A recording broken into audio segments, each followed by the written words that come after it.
आजकल सब कहते हैं आई एम फाइन, लेकिन सच ये है कि कोई भी ठीक नहीं है। हर तीसरा इंसान एंजाइटी या डिप्रेशन का शिकार है। मगर फिर भी हम इस बारे में बात क्यों नहीं करते? आज की दुनिया में हम डिजिटल तौर पर इतने ज्यादा कनेक्टेड हो चुके हैं कि हर वक्त नोटिफिकेशंस, मैसेजेस और अपडेट्स हमारे आसपास घूमते रहते हैं। लेकिन फिर भी दिल के किसी कोने में एक अजीब सी तन्हाई महसूस होती है। लोग अपनी जिंदगी का सिर्फ बेस्ट हिस्सा दिखाते हैं, जहां सब कुछ परफेक्ट लगता है, खुशी, सक्सेस, रिलेशनशिप्स। और जब हम अपनी रियलिटी को उनकी हाईलाइट रील से कंपेयर करते हैं तो लगता है कि हम पीछे रह गए हैं।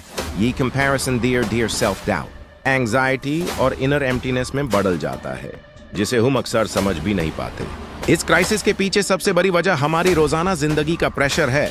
सुबह उठते ही फोन हाथ में आता है और दिन भर हम एक रेस में भागते रहते हैं।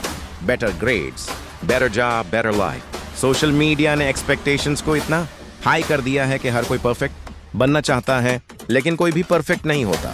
हर नोटिफिकेशन एक नया कंपैरिजन लेकर आती है, किसी की सक्सेस स्टोरी, किसी की लग्जरी लाइफ, और धीरे धीरे इंसान अपनी ही वैल्यू पर शक करने लगता है।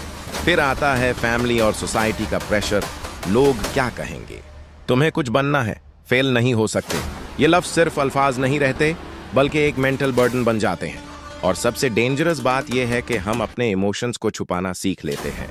हम कहते हैं मैं ठीक हूं, जबकि अंदर से हम टूट रहे होते हैं। ये सब मिलकर एक ऐसी चेन रिएक्शन क्रिएट करता है जो इंसान को धीरे धीरे अंधेरे की तरफ ले जाता है। डिप्रेशन सिर्फ उदासी का नाम नहीं है, ये एक ऐसी खामोश हालात है जो धीरे धीरे इंसान से उसकी एनर्जी, उसकी खुशी और उसका मकसद छीन लेती है। बाहर से सब नॉर्मल लगता है, लोग हंसते हैं, बात करते हैं, अपने काम पर जाते हैं, लेकिन अंदर एक खालीपन होता है जो किसी को नजर नहीं आता। कभी कभी इंसान इतना थक जाता है कि उठना, बात करना या छोटी सी चीज करना भी मुश्किल लगता है।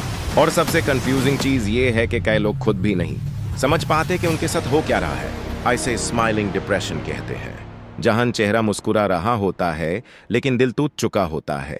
ये एक ऐसी जंग है जो चुपचाप लड़ी जाती है बिना किसी शोर के।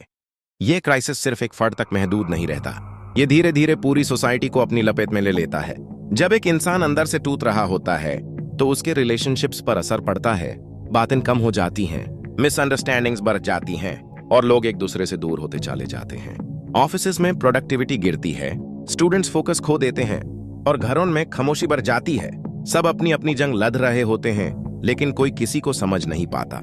इसका सबसे डार्क पहलू यह है कि कई लोग मदद मांगने से पहले ही हार मान लेते हैं, और जब एक इंसान खामोशी से टूट कर गिरता है तो उसकी आवाज बहुत देर बाद सुनाई देती है। लेकिन हर अंधेरा हमेशा नहीं रहता और हर टूटने के बाद दोबारा जुड़ने का चांस होता है।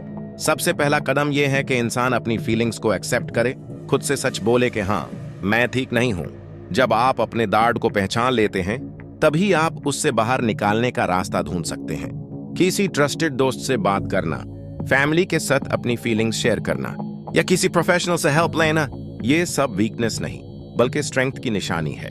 कभी कभी छोटी छोटी चेंजेस, जैसे सोशल मीडिया से ब्रेक लेना, नेचर में वक्त गुजरना या अपने आप को टाइम देना, भी बहुत बड़ा फर्क डाल देते हैं।